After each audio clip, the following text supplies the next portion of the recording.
Hey, well, welcome to our first ever post-game regular season show here. I'm your host, Kirby Loophole, joined alongside my co-host, Cody Stevens, and our special guest here today. You've seen him here before in the community, Chris Scott. Wish we had you on better terms here, Chris, tonight. Panthers lose 3-1 to the New Jersey Devils.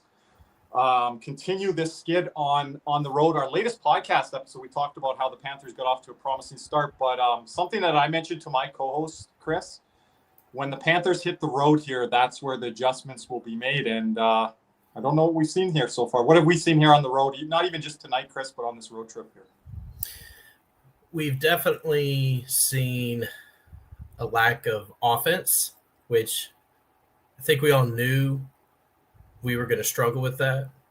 But after the first three games, it seemed like we were putting a lot of pressure on teams, but we just couldn't put the puck in the net. Past couple games, we hadn't even been doing that. And we're not getting it into the zone, no sustained pressure, and therefore lack of good scoring chances. And it's been hard to watch. It's been hard to watch. This team has got to figure out how to live without Barkov. And I mean, we've played without Tkachuk in the past, but playing without Barkov for basically the entire season, if not the entire season, we don't know how to do that yet. And it is showing. It is drastically showing the longer that we go. Maurice is changing lines all the time, trying to find a spark. As of now, we don't really have one, and we're leaving our poor goalies out to dry, and it's kind of frustrating to watch. Cody? I mean, it ain't much different than that. It's just right now no forward is playing well right now, in my opinion. You could say maybe Luke Cotton and some fourth line guys, but none of the guys we need to be good are playing good right now. It's so much disconnect right now amongst the forwards, as you can see. When we get into the zone, it's mainly just these little passes that are 1 or 2 inches off. There was a lot of reaching tonight. Like one hand on the stick, just trying to reach and hit the puck. There was a bunch of that tonight. And the Devils took advantage of it with their speed. It's more like tonight felt like the culmination of 4 words. You reach, I teach. Like that's what it felt like. Because how many times did our defense would kind of get walked around by the Devils and they got into the zone deep? And it wasn't like normal New Jersey hockey where they're like everything perimeter based. A lot of the stuff came from below the goal line, and we lost those board battles. And the forwards right now are putting so much pressure on the D to not only defend well, but create all the offense as well, which is borderline impossible. You pick one. You play offense or you play defense. You could try a little bit of both, but guess what? One of them's going to be lacking. Luckily for us, we have 2 good goalies in net, and Daniil Tarasov and Sergei Bobrovsky tonight solidified my confidence in Tarasov. Sign him to an 8-year extension. Like some fans coming into tonight, Chris and Cody, they were worried about I don't know more than 20 starts. Even one of our coaches, Nick Levine, talked about that. I'm at 25, closer to 30 now. I was at that even before coming into tonight because of what we saw in the preseason, what we saw in his first start. And could you really blame him tonight if what you saw out there on the road? New Jersey Devils playing their home opener as well. Having to play another team in their home opener, that doesn't make it easy either for the Panthers. But why is their home opener this late? Like, that makes no sense. Huh?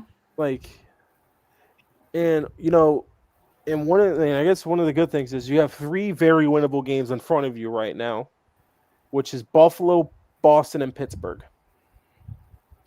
Those are 3 winnable games.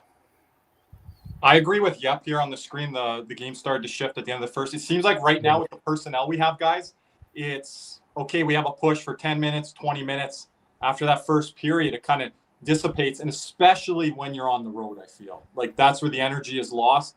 That's where you're back to back. And right now, coming into this game tonight, guys, something that I wanted to see when Barkov went down, Eetu Luosterainen ends up moving to the center position. Now they're starting to jumble up the middle of that ice, Chris. And we talk about this all the time on the Cats and Rats, how important the middle of the ice is, how much, Bill Zito values that, how much Paul Maurice values that. And now they're mixing that up. Look, it's right now, they're trying anything and everything right now just to find any sense of just consistent play. Like Maurice is trying everything, mate. And right now, as stated earlier, we claimed defenseman off waivers, Donovan Sabrango from Ottawa. He's dealing with some current visa issues, so he's not currently with the team. So I don't see him playing for like another week or so, even if that's the chance. But right now, you need someone, and I mean anyone, in the top 6 to make something happen that's not named Brad Marchand. Who would have thought that Brad Marchand was going to be our best player before the season started? And it's slow. I'm slowly liking Sam Bennett's game more and more as each game is coming by. But we need after tonight. What happened? You're saying that even after tonight? Kind of. But like the one thing with Bennett and that kind of kills me is he sees the play 1 or 2 seconds too late and holds on the puck for like that extra 1 second where that lane may already be gone. That is a problem. And also another problem is he's getting muscled off plays. He was getting muscled off plays behind the net on New Jersey tonight. They're in the third period off of pucks and kind of gave pucks away there. And all of our guys were doing that. It wasn't just Sam Bennett, but like when we were getting through the neutral zone, getting through the blue line, just those passes were not connecting. And again, when they are, it's early on in the game, and then that kind of goes away. And then you're giving puck possession up. And our forecheck pressure is the best to start games, not to finish nights. And when you're not wearing down your opponent, it's a very skilled team like New Jersey, Chris. That's not a good sign when you're not getting in on the forecheck, getting turnovers and getting them worn down.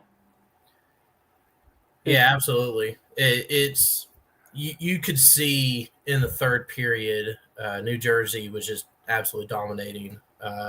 We couldn't even get into the zone on our power plays.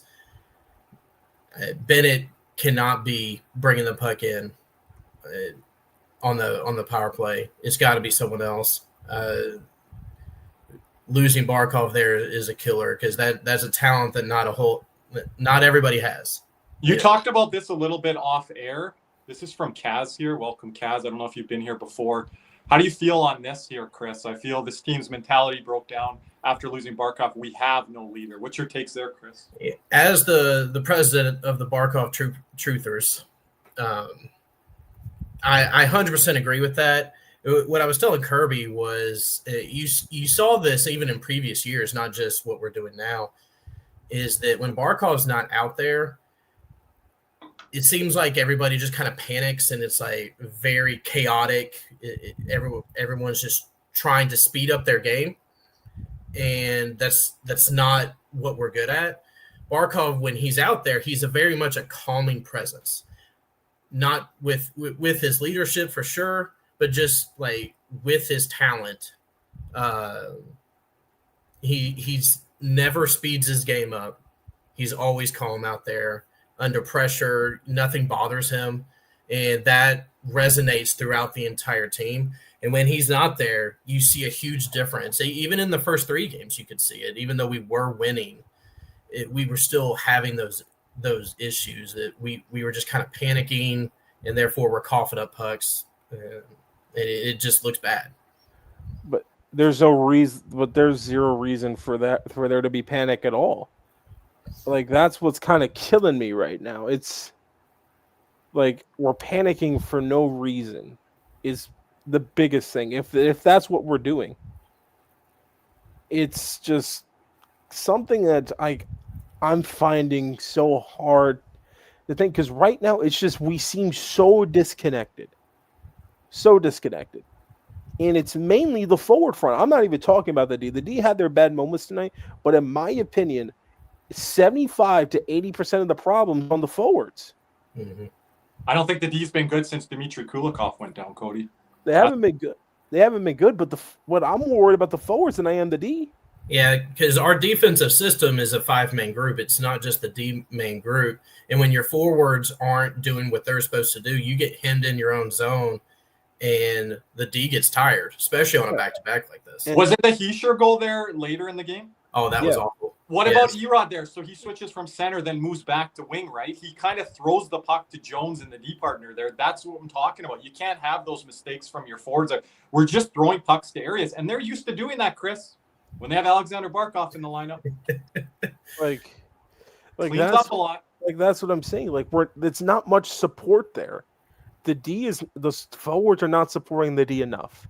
Yep. And you're kind of looking at guys for the only two guys that have really consistent. There's only 3 guys that have consistently done it, like Lundell, Reinhardt, and Luosterainen, that kind of support the D. Marchand's looking to create offense because he's the only one we got, and it's just something. And once we get in the zone, we can't hold on the puck to save our lives. Like, we're gripping our sticks. I mean, puck's just going everywhere. Like, it's just like that 1 second we look up with the pass and it's just off of the stick. Like, it's just little stuff like that. And people were talking about, I see some of the comments saying we got to score on the power play. We got to get better 5-on-5 before we get to the power play. We can't even get into the zone on the power play. Yeah. Like, where are we going to find these power play goals from? Are we expecting them from Jeff Petrie, from Sam Bennett, from Carter Verhaeghe? And again, guys, if you notice tonight, our first power play, we got a power play early on in the first. What did Paul Maurice do? He threw the second power play unit out there to start. Because it's the better of the units, and I don't get it because the first power play is always so scripted. That's what it just feels like to me. It doesn't, like, when you watch the second power play, it's even happened in the Cup run last year. The second power play was on fire to end that postseason run last year. That's why we didn't change anything, because why would we change, trying to get the first unit better when the second one's just dominating? Edmonton couldn't stop them. And it was because they didn't know what to expect. It was free flowing. Everybody was moving. Puck was off the stick quick. It was all on. No, there were no wasted movements. And on top of that, Cody, they can win faceoffs because Lundell's out there. The first unit cannot win a faceoff. And I was counting how much time that wastes. It wastes at least 20 seconds each time they lose a faceoff in the offensive zone on power play. And that's almost half of your first unit's power play. What are they going to do? They can't do anything because they can't win a faceoff. Let's see. Let's look here. Now, I was actually surprised at our total faceoff stats. We actually won the majority of the faceoff. You guys can share them on the screen there. You go ahead, Chris. Cody as well. Share what? The faceoff percentages. Yeah, Chris might have some stuff because I planned. All right, well, here are the faceoff percentages for tonight. Bennett, 55%. Lundell, 70%. Etu, 75%. Condon was at 50%. It's just this little, it's like this little thing. It's like, to me, it's not really a big thing right now. It's not like one huge thing where it's like, oh, it's like a massive issue. It's these little issues that build up into a massive issue. It's like the pass is not being crisp and on the tape. It's everyone, and we're doing this thing again, and I can't stand it, where we are standing at the blue, and then we're trying to get guys with speed coming up the ice, and we pass it back to them. I hate that play. Everybody does it. I can't stand it. And guess what? Does it ever work? No. Unless it's McKinnon that's flying up the ice. It's like a wide receiver screen in football. It's like that level to me, where it works maybe, 25% of the time? Yeah. We're not playing the percentages. No. And it's like, and the thing is, it's just, and the penalties tonight were kind of like a little bit ridiculous. Mackey with the roughing call with Cody Glass, was it? I liked that. I liked Mackey standing up for himself there. He this year he's, if you're wanting to think of a positive, he's not backing down, which I'm really enjoying from him. He looks bigger. He looks a little faster. And I've liked his game so far in total. Obviously, not perfect, but I think our in team total, I speed has think looked I'm good seeing coming in. improvement. Our team speed has looked good coming into the season, but the last night or two here, it's kind of gone back down to the mean of where we were last year. It's just, like, and it's funny, it's like it's the lack of speed. It's like coming from the guys that we expect the speed from. Like, to me, like Verhaeghe and Bennett mainly. Bennett looks slow. Bennett hasn't used his speed once yet. Except when he ran over Couturier and then left his man to go up. He was trying to wheel it up there in the third, but he couldn't quite do it. And we've talked about these zone entries, especially off air, Chris. I know we've had some fun with it. Yeah. He's getting through the neutral zone and then trying to make that quick play to Reinhardt or to another player to break it into the zone. And then I don't know what we're really formulating off of that zone entry when we do get it in there. And when we do, on the rare occasion, get it in there clean. And again, we're not doing those little chip and chase plays either and getting in on the forecheck. We're doing that early in games, but we're not doing that throughout the games. It's not sustaining. So that's the problem there. It's like 3 consecutive games where the team's quicker to pucks on than we are. Yeah, and if we don't do that, then we're dead. I mean, we seriously are, because that's our game. Like the Devil said tonight, the Panthers are the highest percentage dump-in right team, but they also get the puck back and they play with the puck a lot. One of the most, if not in the NHL. But how are we doing that right now? And that's another thing to help work off. With Tkachuk, yes, but he's like a part of that solution. He's not the cost of it. But that's the cog of it. But that's the crazy part, because that's the one part of our game that Barkov isn't necessarily a big engine in.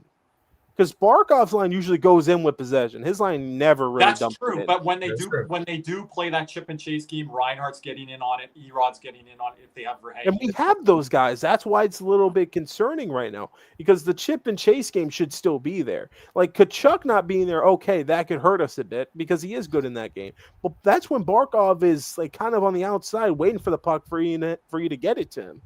And we're not winning those battles. I mean, New Jersey won a bunch of those battles. That's probably the main reason why I feel like we did not possess the puck that much. We could not win those battles. And it's wild to think we're getting more wraparound chances right now, guys, than we are off of chip and chase plays. Look at this. Look at this comment by Big C's here. Cody, you want to touch this one? What, 20 some history here? For starters, he meets 22-23. 23-24, that regular season was smooth sailing. Yeah, please clarify on that, C's. That's 22-23. And I don't think it's nowhere near that bad yet. Not even close. Yeah, I do want to say that the world isn't falling apart. We are 6 games into the season.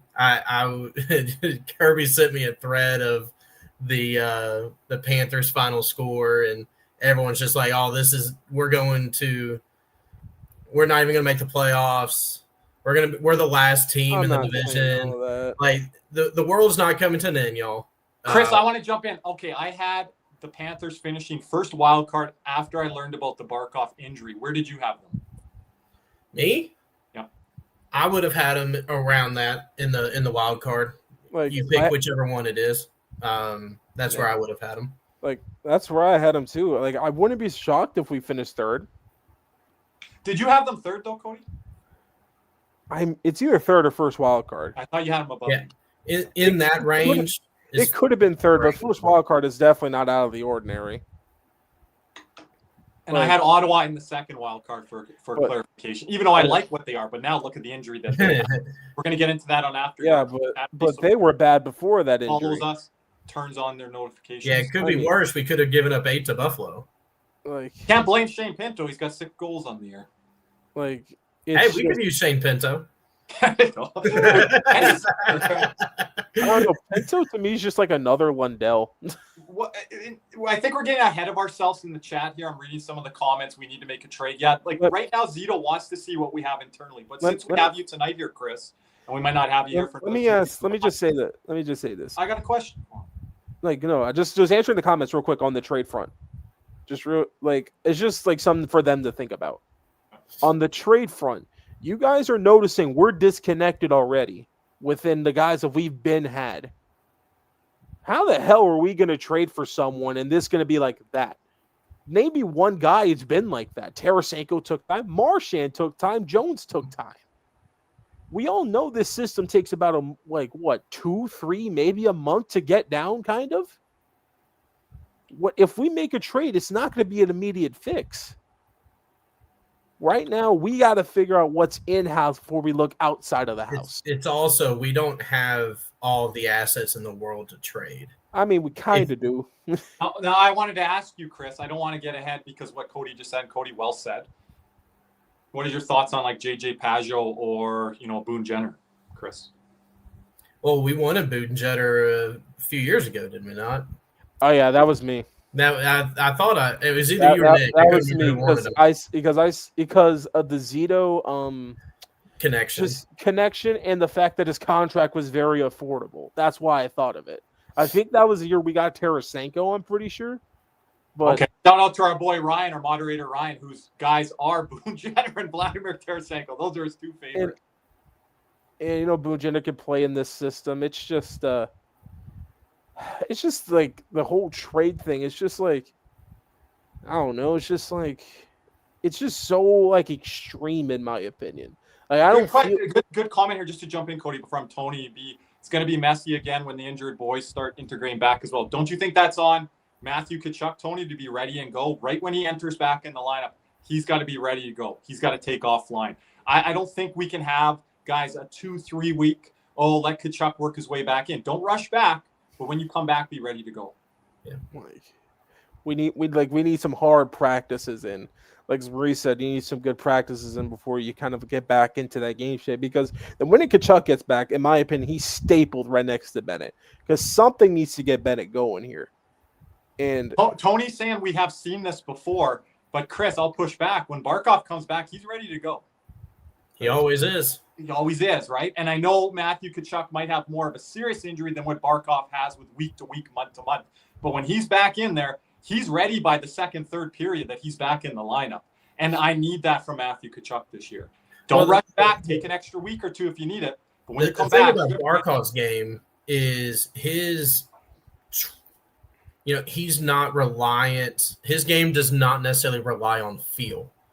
Where I do feel like Tkachuk's game is more of a feel that he's got to get back into it. Like, get on my stick, right? Because Barkov, with him being such an incredible 200-foot player, he can use more of the defensive side to kind of get himself back into whatever he needs. But Tkachuk is not that defensive player that Barkov is. His is solely on the offensive end. So he's got to rely more on getting that feel back on his, in the play as opposed to what Barkov has to do. And I think a big thing with Tkachuk is he's got to get in on that cardio because he knows what this lineup is lacking, and his cardio rate needs to be there right when he comes back. It's not something he might focus his attention on, but when you don't have Alexander Barkov out there, you have other injuries within the lineup. When you come back, you need to add an injection of energy that we haven't seen from Matthew Tkachuk since 22-23 season and that playoff run.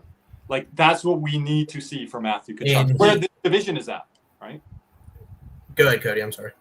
Oh, no, I wasn't going to say anything. I'm just looking at I thought I heard you say something. I was just going to – he also needs to do it for his own sake with the Olympics coming up. He's got to get that feel back or else he's going to be worthless in the Olympics, and that is not what he wants. He's probably more motivated to play in the Olympics than he is for the Panthers. But there has to be some urgency there, Chris, where the team might be at. 100%. Again, I don't want to overstate what has happened here over the last 2 days, but this could be more of a trend moving forward as well, especially when we're on the road and we have these back-to-backs and things like that. And like the goaltending we're getting right now, I would say our goaltending it's got to be a solid A, and we're still just kind of treading water because of the lack of goal scoring. But losing Kulikov on the back end, which has not made our pairings, Cody, look good over the last couple of games. I mean, we have a couple comments asking about this. Yeah, what you guys think? The no-go call. I did not like it. It was It terrible. was, in my opinion, if the player is not in the blue paint, he has right to any ice he can get. It is if the goalie wants to be all up on that white ice, what the player is entitled to, I think, and if the goalie creates the contact by being that close, it should not be goaltender interference. If Lundell was in the blue, different story. That's the goalie's entitled ice. Yep. But since Lundell was in his entitled ice the entire time of that play and did not, and really, like, it was barely any contact, if any at all. Yeah. And if you go back and look, Cody, and everyone in the chat, appreciate everyone being here. Got a good count here right now. When he's going towards the goalie, it looks like he's going to drift into him, but then he kind of pulls up right there. Mm-hmm. And it's outside the blue, right, Chris? Yeah. Yeah. So the contact happens as he's kind of moving to the side. Like you said, he looks like he's backing up into him, but he then just kind of really moves to the left as opposed to moving back. His skates never got into the blue. I don't know how that's a disallowed goal. The New Jersey broadcast that I had tonight, told you guys off air, they didn't even think it was. They thought it was a skinny call at best. Right. Yeah. Like, now, do I think we would have tied the game after that? No. But at least give us the damn chance. But yeah, give us the chance instead of Yeah, that was funny. That was a bad the goal. ref missaid it. He said it was a goal. He probably got overruled, and he thought it was a goal. I really hate the fact that they called that no goal in the ice. I hated that because it really wasn't like there wasn't much contact at all. Because Allen sold it. Like, let's be real, Allen sold it, and there really was not much, if any, interference in my opinion. Like, I hated the call, but anyway, look, we can rest on our heads thinking, yeah, we didn't deserve to win that game anyway. But like I said, thankfully we had the 3 wins to start the year. We're at 500. I mean, we're at the beginning of the year. Here's my barometer. If we could get to 10 wins before we can we get to 5 regulation losses, we're going to be fine. That's my barometer for at least to start a season. If you can get to like 10-5 and like 2 to start the year, you're in a good spot. Or 10-4-1. Something stupid. I don't care. Like, just get to it. And right now, it's just, I'm praying the forwards just need to play a little bit more north and south instead of east and west. Because we can't even get into the slot right now. Now, I tweeted out that east and west is New Jersey's game. That ain't our game. We need to be driving north and south. Like, we didn't win cups going east or west. We got swept in the second round going east to west. That's how New Jersey's trying to win cups, but they haven't accomplished that feat with this new era of Devils hockey. Look, I'm not going to lie. I can't imagine the old school Devils being east and west. Ken Danico is calling these New Jersey Devil games, and I'm like, how much more of a contrast of styles can you have? But give credit to New Jersey skilled guys tonight, man. They were buzzing. Oh, no, they got skill, but once that skill kind of runs out, it's like, what else? Well, they're all going together, Cody, or none of them are going usually. Like, it's like they're all pulling on the rope, or they're all like, yeah, we'll take this one off. Yeah, it's just, But we'll see if they're growing. It's just kind of interesting. But going forward here, because now we've analyzed this game. We've said everything that we kind of need to say. Now let's talk about what the Panthers should do going forward. But before we do that, let's hear a word from our sponsor, Caneswear. Panthers fever is here. Are you geared up? Caneswear in Davie is the place for all your Florida Panthers needs. They have the latest gear for our favorite NHL team. Jerseys, polos, t-shirts, hoodies, hats, and more. Caneswear has you covered. Stop by their store in Davie or at pantherswear.com. Again, that's pantherswear, wear.com for all your Panthers gear. And another word from our other sponsor, Jeremy Beckham with Next Home Treasure Coast. Hey, Panther fans in South Florida need real estate help? Check out Jeremy Beckham with Next Home Treasure Coast. It's a boutique service with a personal touch. Jeremy the team for humans over houses, working hard for you, whether you're buying or selling. Ready to move? Hit up Bexdale'sFLA.com or call 772-475-5371 now. You'll be glad you did. Don't forget, this upcoming Saturday, we have shown it a couple times. Go on Kirby's page. That we have the Saturday game contest going around. Be sure to enter to that. Rules are listed on that photo. And once again, look, remember we still have the club ticket contest going still. Once again, you have to rate us 5 stars on Apple or Spotify, and you must send the screenshot to either to Kirby on X at KJ_loops or to the Cats and Rats Instagram page, Cats_and_rats_podcast. Just a reminder on all that. But boys. Yeah, and we got a lot of entries coming in, but you guys have really good odds and chances here if you do enter now. We're going to close the contest in about 48 hours or less from now. Cody, go ahead. Yeah, let's do it like this. The minute the Buffalo Sabres game is over, that is when the contest is closed.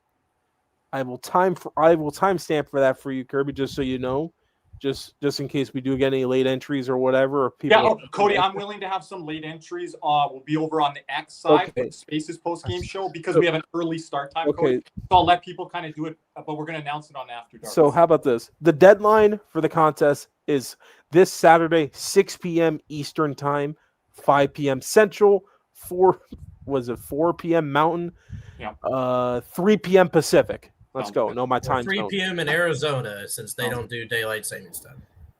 Yeah. Is it changing this week?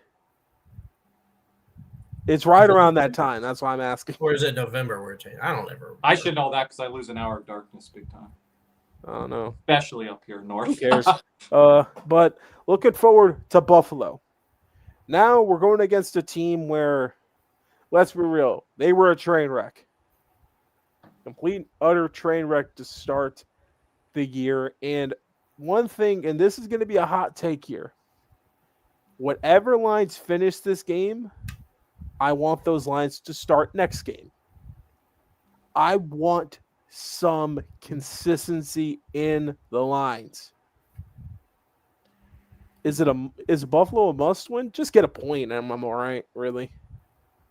Just play better. Let's just be real. Yeah, at the very least, we got to play better, even if we don't get the result, because you can at least look at, if we're playing better, you can at least look at that and go, all right, we didn't get the win, but at least we're on the right track as opposed to what it's been the past couple of days. Like just to throw back to the end of last season, we were playing good to end that season. We weren't getting results, but me and Nick were both on it saying, hey, we are playing better. We were in the system. We were doing everything we needed to do, but we just weren't getting the result. It just wasn't happening for whatever reason that may be. But this losing streak isn't because of that. And I'm not going to lie. I like losing streaks like that because you know what you need to fix and you go back to the drawing board and you play more simple. But for me, I want consistency in the lines because we can't keep juggling the lines and expect fireworks. We need something here. If you want to change something in practice, go ahead, change it. But just stick to it for at least a period or two. Like that's kind of where I'm at. I don't know about you guys. You got to give the guys the opportunity to develop the chemistry. Some lines, you do have instant connection. But even when you look at the Marchand, Lundell, Lusto line last year, it took them about 10 games before they really started to click. And once they did click, they were unstoppable. But it's very rare for a line to get instant chemistry. You got to give them time. I'm just looking at the minutes here. Blinkus was under 10 minutes tonight, Cody. What does that look like? But then again, how many penalties did we take? Well, that's another thing. We took way too many stupid penalties. Is that also an indicator of them losing trust in him a little bit within this small stretch here? We've seen that before with Paul Maurice, guys, with Josh Mahura, Adam Boquist. I think it's definitely a possibility. He trusts the veteran. I'm not ruling it out by any means. I don't really classify Belinkus as a veteran. Not. He's a hockey veteran, not an NHL veteran. Not an NHL. But the thing is, I would be shocked if the first game we have a chance with him, if we don't see Sabrango in. Yeah. That's just how I feel about it. I think he's going to be in the first chance we can get. But here's a comment from Paul Maurice tonight, and I quote, "We were pretty structurally sound for a handful of games, and we've gotten away from it. You see it sometimes on back-to-backs. I didn't think we were very good tonight. We'll do that as a whole group together, coaches and players," end quote. And then on Samoskevich, and I quote, "I like Samoskevich's game tonight. I thought he had some jump. Rodriguez plays a real smart game of hockey. We wouldn't be bragging about much after that," end quote. So, but here's the thing. I trust Paul Maurice. I trust the team to kind of figure out, even without Barkov. I know we don't have Barkov or Kachuk, but a lot of these guys have played extremely big roles in us winning back-to-back cups. So I do believe they deserve the benefit of the doubt when it comes to this. And at the end of the day, we are losing with legitimate reasons. It's not. That's why I don't like the 22-23 comparison, because we had no good reason other than we sucked. There was no good reason. But now we can say, oh, we're missing two of our top 3 players or 2 of our top 4 players, whatever your hierarchy is. I don't care. But those 2 guys are in the top 4, if you ask me. It's just, that's why I'm kind of living with this just a bit more, because I know what's not out there. See, I do think this is where, the Barkov is even a little bit underrated still, because, yes, we have depth. We do have talent. But if you were to take Nathan McKinnon off of the Avalanche, what would the Avalanche look like? They still have Makar. Nate just wouldn't be near as good, though. Oh, yeah. Guys like Ross Colton that have to step up, which he's missed a lot of time with injuries. Right. They would look like a completely different team. It's like, Vegas without Eichel. Toronto definitely now without Matthews. Also sucks not having one of my other favorite players in Kulikov. Hey, well, on our post-game show, a lot of people harp on Kulikov, right, Cody? So nice to see someone having one of their favorite players in Cooley there. Listen, I love Kulikov, club legend in my opinion. And I love what he's done for us. That's my guy. Love Cooley, even though back in the day, would love for him to hit the net just a bit more. But again, he was more of an offensive-minded defenseman back then, first-round pick. But now more of a veteran. He's been everywhere, and I mean everywhere. Minnesota, Winnipeg, Pittsburgh, Edmonton, Buffalo. And survived. I don't know about all that. I mean, they were bad then too. Oh, wow. What a start to the year. And then 8 goals on Ottawa there the other night. Listen, and what's funny? At least we're not the Rangers. We've scored a goal at home. It's true.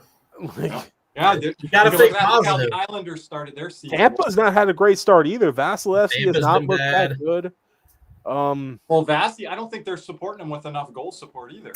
Their decors. Toronto's not looking that great. It's just, right now, Panthers got to just figure out their own way. Yeah, fortunately, we do have plenty of teams that aren't having good starts either. The only team I feel like that's really good in the Atlantic right now is Montreal. Just to start this year, it's them, and then it's a gap between. Then again, they could slow down it a bit. Montembeau has been okay to start the year, not kind of what he was last year.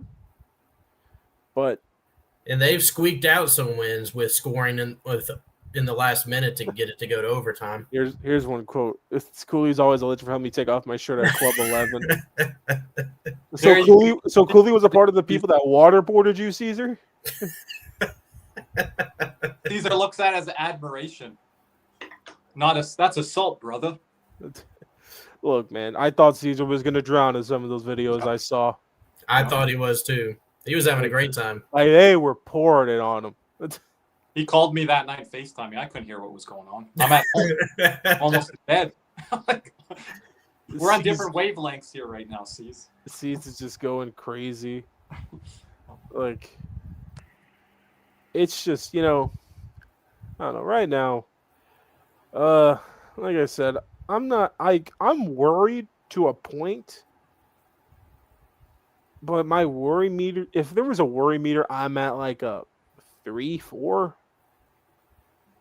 I'm not like 6 or 7 or 8 yet. I'm not like a 4.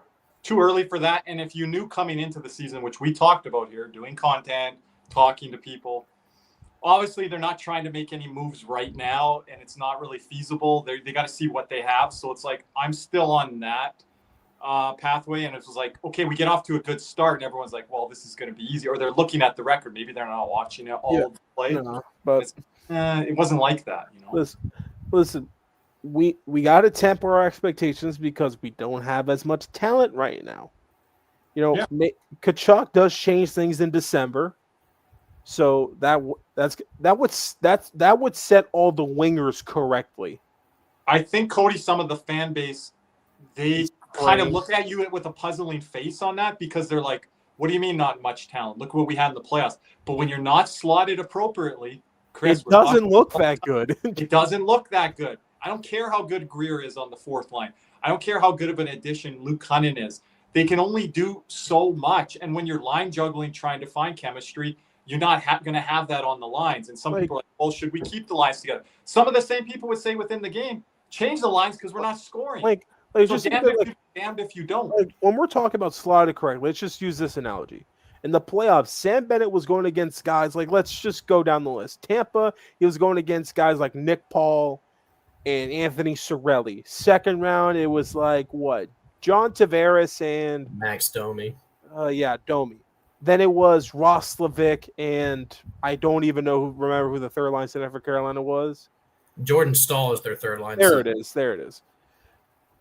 And now he's going against, look at the last couple of games, Jack Hughes, Sean Couturier, like Dylan Larkin. Those are all steps above now.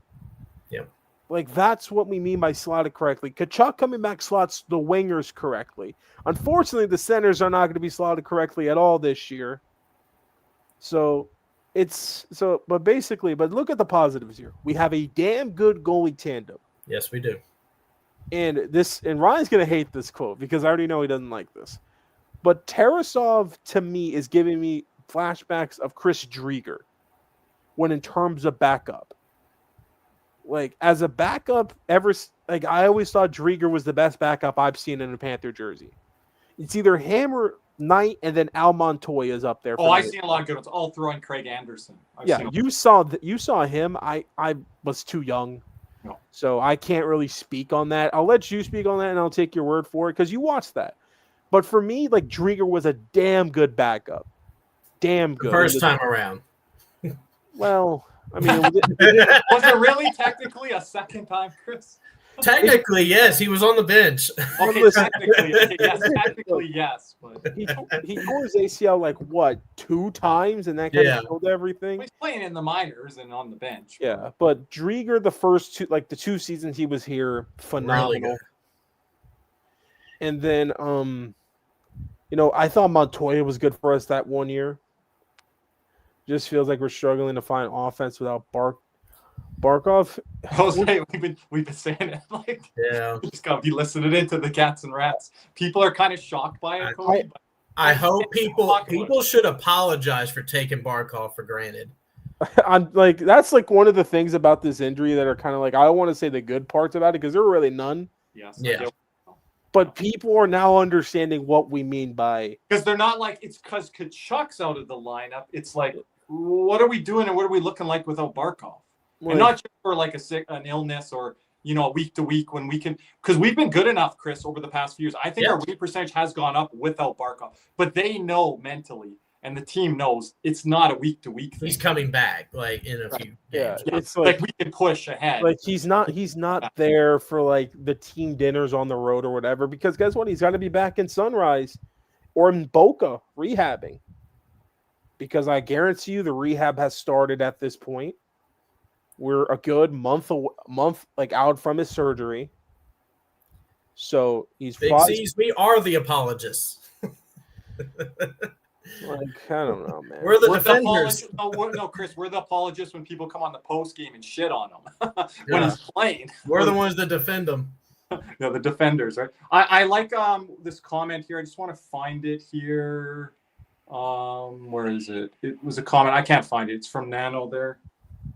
Like, what Says was he likes a big body and net. And I do too, as long as it's a guy that has fundamentals and he's not swimming in the net. Those are some of the problems I had with Anthony Stolarz. Those fundamentals weren't quite there, and you didn't know from one. I think this would have been a tough game for Anthony Stolarz as a Florida Panther goalie tonight. This would have been a tough. Because his side to side isn't. No, and the way that the Devils were moving that puck, the Devils were, and I know we've already talked about it here tonight, but the Devils were zipping that puck around. Like, credit to them. Power play, 5-on-5 sometimes tonight. It looked like they were on a power play. And like, there's this, with Stolarz, it's just, I don't know. I probably don't include him in the Drieger Montoya group because I did the spaces each time he got blown up. You're closer to it. Like, I remember both Highlander games. I remember the which one was it? He was good in the Nashville and Toronto games. And then he got blown. Oh, Chicago. Oh yeah, Chicago. That was the night, Chris, that no one showed up to the post game, including most of my co-hosts. Hey, I remember. Hey, I was out of town that weekend. I know you have a reason. You have a valid reason. Yes, like, I believe.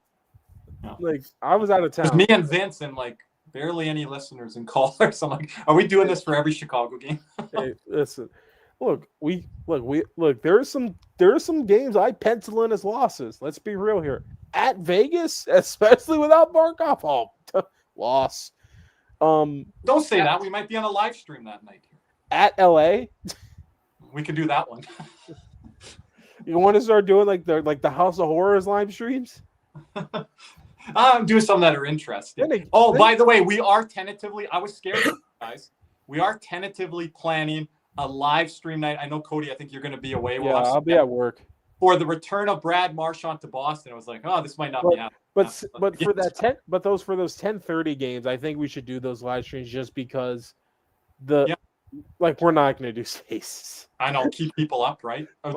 Do one or two of them, Yeah, like maybe the LA Vegas or at least one of them. Like House of Horrors ones, I would love to do. Like, we might do a Tampa first. And I could speak for me and Kirby. Can you guys score a goal in front of us this year? Love to see one. Maybe when we go to LA, they'll just let us have Kopitar. I'd be like, hey, not even then. No, Kopitar. We feel bad for you because you lost Barkov. Here is, an older version of him. Here, you can have Kopitar. Yeah, like because he's not going to win a cup here. Yeah. This last season, we want him to try to get a cup again. We're sick and tired of him like losing to Edmonton. Yeah, we need to go. If we're looking at Kopitar, we need to go get him before they fire that Hiller Diller guy. Because they might replace him with Pete DeBoer, and Pete DeBoer is going to take him on a run. Automatic Western Conference Final is what that is. Yeah, it's like, damn. Swept in the Western Conference Final. Oh no. Yeah, I'll never like that series. I thought LA had them. I really did. They did have them. 3. Cody didn't listen to my script, Chris. I said the first 2 games will go to the Kings, and the next 4 will go to the. They had the third one. They had them. Coach screwed it up. I say to Cody, the Rangers had the Devils too until Dougie Hamilton scored that Game 3 overtime game. Hey, we're giving credit to Dougie. Dougie had to foil my plans. Dougie and is Kirby's favorite D pairing. Oh, that's his fantasy D pair. Dougie follows Bennett all the way around the net. I'm like, Dougie, your defenseman trailing back. You're supposed to stop in front of the net. No, we're just banging away. That series, like watching Edmonton's playoff run the first 2 series was so ridiculous because I'm watching LA give it away, and I'm like, what the hell? And one guy I thought was amazing for LA was Kempe. He was on one. He was over a point per game. That guy would have been up for the Conn Smythe. He may have been at a goal per game. That's how good he was. I think he was at 1.25 or 1.40 points per game. Yeah. And then I'm watching Vegas and the Vegas series, and Aiden Hill. Like, what the hell? That was rough. And it wasn't like stuff like, like 6-hole below the glove, below the blocker that are beating him. It's along the ice that's beating him. I don't want to get. Why weren't you playing like that in 23, huh? Right, exactly. I don't want to get into all the off hockey stuff, but they signed him to that contract, and now they don't believe in him. I don't know. They had to put out that statement earlier. Ooh, I don't want to touch that. Isn't that an indictment on Aiden Hill? And I that don't contract know. What is he making? $6 million, Cody? $6 million. Yep. Wild. And for anyone who's asking about the Carter Hart signing, I'll put my answer in 2 words. No comment. It's just best way I can answer that. And win with either side. Yeah. Like, it's just a lose-lose situation. It's a PR nightmare is what it is. Oh my goodness. Absolute PR nightmare. Like, yeah. At the very least, right? At the very least. It's a PR like, I hate to be the Vegas PR person. That's all I got to say. Ooh. But now looking ahead, Buffalo, Boston, Pittsburgh. At least we have 2 days in between the Buffalo Boston game, so they can get a bit of rest. Marchand can go to his favorite Boston restaurants before pregame. Take the boys on the town, show them a good time. Because Boston's known for their great Italian food over there. It ain't stop by Dairy Queen real quick. Maybe get some of the the vibes. Hey, no, it's Boston. It's Baskin Robbins over there. Oh, that's right. Oh, we got Jim in the house from Full Press. We're about to wrap here, Jim. Yeah, but I don't know. And people hate look, Fernando. There's one thing consistent with any sport, any person, anytime. They hate the winners. People hate winners. If they hate you, you're a winner. It means you're doing something right, typically. People love the losers. Typical sense of the word. Look, people love the Lions, hate the Chiefs. People love the Sabres, hate the Panthers. People hate the Warriors. They love like the Timberwolves or something, or the Pacers. They always want to see something new, and they're tired of what the old is onto the new. Oh, that reminds me. At least the Dodgers are good. No, never mind. They're about to switch. Yeah, I did hear that. Everyone hates the Dodgers. I'm trying to watch the Mariners and Jays in the background here. I didn't watch too much of it earlier, so I'm going to get off here. You guys are getting the doors blown off of you again. No, they just knocked in a run or two. I'm about to say the Mariners were winning, I thought. It's 5-2 Blue Jays. 5-2. They got another runner in scoring position. So, but anything else, gentlemen, before we wrap? I appreciate you coming by here, Chris. We'll probably do some more of these. We had a good turnout here tonight. Yeah. On a loss. You guys got to be wearing that white coat. I said, Chris, as a therapist, or whatever. Direct bill our hours, everyone. Deep breath, everyone. Yeah. It's gonna be like this all year because we don't have the talent. Let's just be honest and keep a spade, a buck, a buck. Yeah, what's the point of you as a fan getting worked up when this is what it's going to be for the foreseeable future? And I'm just going to say this now. And I'm going to say this for me and Kirby's mental well-being the entire year. They aren't making a trade until January, February. No team is going to be like, oh, here's a good center for a third-round pick right now. Everyone's trying to win. Everyone's trying to win. Yeah, I'll add my deadline a little shorter than Cody's, but I'm on what you're saying. Saying. Look, I'm if your deadline's shorter, that's fine. But I have my reason for why my deadline's my deadline. Yeah, I know. Me and Nick are a little bit more. At the end, the $9.99 from Big C's. I have a surprise next Saturday. Keep an eye out on social media. The game day. What the hell surprise? I want to add. I know what it is, but I'm not allowed to say anything. So C's wants to meet with everyone at the Vegas game. That's the date, right, Cody? The Vegas game? Yeah. At home. So jealous of all these people that I can't even get to experience it? Oh, that's just... No, but anyone that can experience it that's listening back to us on the replay, appreciate all the shares. Get a hold of C's. I believe it's that Vegas game. It's on the weekend. Get there early, C says. You'll get everyone together. C's, you should set up some type of... Wait, so that means I get to know what the surprise is before everyone else does? Because I can't be there? I can't be there either. Unless someone wants to pay for it. I don't know if he's letting the cat out of the bag, so to speak, on this, but you'll have to ask him. If I anyone don't want to get in trouble. wants to offer to buy me a flight, I'll be more than happy to go. Be there. I would just He'll have be there in a suit and running I'll be there. Whatever y'all want me to wear, I will be there.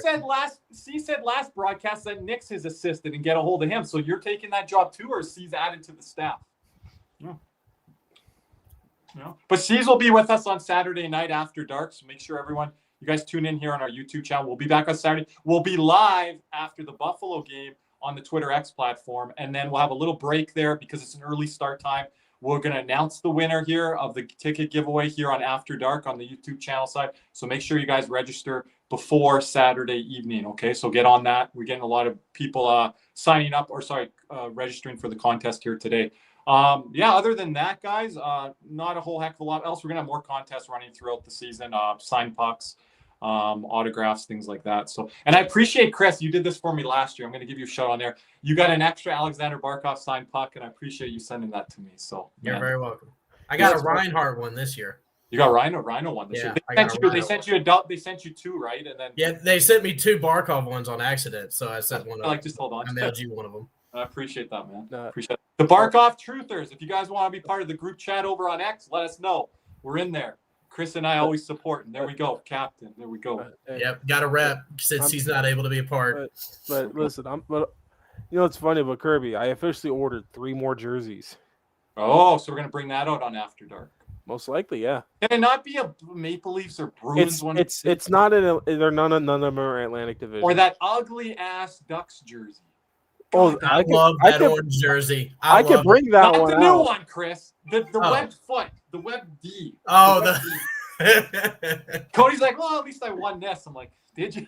But I also had the Kachina. Yeah, did you win that one? Yeah, I won that one. I had the Kachina as well. That's a good win. And then I have the Nylander Leafs. Yeah, it's Leafs. But the Boston one's a Marchand. That was good. That was a good twist. He wins a Boston Marchand jersey, and then he gets traded to Florida. Was that the same month that you got that jersey? Yeah. That's wild. I got it like the week after he got traded. I go, no freaking way. And it's the real one. It has the fight strap and everything. Speaking of jerseys, do you have any idea when they're going to reveal the Winter Classic jersey? I have no idea. I thought they would have. We will let you know if we hear any inside stuff. I thought they would have revealed it by now because of jersey sales. Yeah, because I'm actually going to get one. I haven't decided who I'm going to get yet, but if I get one, it's going to be Ekblad. So you're saying, Chris, you're getting the jersey no matter what, without even seeing. I don't even care. I'm buying it. You know what, Kirby? I just realized a good poll for this next week. Yeah. What jersey should Chris get? No. Put it in the chat. Where's our moderator? Like. Hey, we have no spaces poll this week. We can put a spaces poll on. Yeah. So basically, which bleeping Panther would you rather, the old one or the new one? Because some people like the new one. So, because I do believe the Leaping Panther is going to be on the front of the jersey. Then they like the new one on the helmet more than the old one? Some people do. I've heard it. I haven't seen a lot of that. You guys can tell us down there in the comment section tomorrow. And you guys listen. Well, I guess one question. That's the one they're probably going to use, Cody, because that's the one that this ownership group is tied to. They're not tied to. Then I guess like another one is: would you rather the jersey be like the navy blue of what Kirby's got, or would you like them to incorporate or would you like it to be like a main red jersey? Let's see. I love the navy blue one. I've always loved the one that Kirby has. It's like my favorite jersey that they've ever had. I grew to love it over time, Chris, but I never grew to love the blue jersey. It never really hit for me. But this one I did over time because I love the red and then the white. And then when they added this with Pavel Bure, I'm like, yeah, it's all right. And then Jokinen wore. I still think the best jersey we've ever had in franchise history was the red alternate with Bure with the stick broken. Yes. I think that's my favorite. And that's the starter CM. Or the reverse retro, this one. This reverse retro was freaking amazing. There, but I like the early 2000 jerseys so much. But yes, they were solid. Like especially the roads. The roads I loved. Like the one Kirby has in his like freaking banner. Oh, Kirby, I did change my banner. Oh, on our bet. So Cody has Mason Marchman up in his Not only Mason Marchman. What? Cody's favorite player? What do you mean? That's the bet. He's the main one in the photo, but I have a picture of the Lundell Marchment. Oh boy, I don't know if I can accept this. I need to get off air right now and go look at this. By the way, tonight, Money Monter and Marchment connecting on a goal. Look, I saw that. Marchment is in the middle of the photo. His face is dead on it. Okay. If he's the central figure, then I might allow. Like, hold up, I'll pull it up now. You let me know. Everyone let it know because he's only supposed to have Marchment in his banner. Everyone. Cody lost Dolphins bet. He's already. Well, waiting. I haven't lost it yet, but we'll see. But you're putting it up. This is what I have. Is that all right? I'll take this off the screen. Chris, is that all right? I think that's good. Chris? Marchment's the main one. So he has to put Marchment in his banner. Is that all right for the law? Oh yeah. That's a terrific face to put. I mean, that facial expression. He's in the middle of the photo. So. Yeah, absolutely. That's good enough. That's good. And enough. he scored the goal in this Cody, photo. if you leave it up now until the end of the Super Bowl or until the beginning of the NHL playoffs, then that's acceptable. Yes, I'll leave it until the end of the Super Bowl because I put it up earlier. Okay. But the thing is, you know what's funny? You want to know what kind of goal he scored here? It was an empty netter, and he's like that. There we go. I love that. I love it. He probably took a penalty after it too. Then you just Cody. He fell down like Bambi, and he fell. You know what's funny? There's a quote tweet or whatever. Like Kirby was like, oh, I called him out last year, Cody, when he did that bullshit last year in the playoffs. Like Marchment would have like buried that or whatever, and like I said, Marchment would have tripped at the blue line, and Chris quote tweeted that one. Did you, Chris? Yeah, he was like Marchment. Working for me, not against me. But anyway, ladies and gentlemen, we thank you for joining us this week. Look, even Diehard says it looks good to me. Like, it's just we got to go Knowles in the chat, baby. Let's go. Oh boy, we gotta take this off. We're gonna get our very own Nick Levine coming in here and telling us South Florida has a shot at the what do you call it? If they win out, they do. But FB, whatever it is, go Knowles. Yeah. Hey, win, lose, or draw. I stay with my team. Cody, they're cutting you. You're losing But Chris, thank you for joining us. We'll have you back here in the near future. I don't know if you should have me back, because the last time you had me on was the game 3 or game 4 that we blew the 3-0 lead. So I may be the curse of the Cats and Rats community. Oh wow. But I'll be on anytime you need. There we go. There we go. I appreciate it. I always have fun. Yeah. Is Cody frozen here? He looks frozen. He is frozen. We'll end it here, everyone. Thank you, everyone, for joining us. Am I frozen? There he is. Make sure to like, subscribe, all of that. I think I can end us here. Appreciate it, everyone. Appreciate it, Cody. Cody's frozen right now after that Florida State comment. What's up, Cats and Rats fans? If you enjoyed that video, be sure to hit the like and subscribe button before you head out. If you're listening to us on Apple and Spotify, make sure you leave us a 5-star review. And just like always, let's go Cats!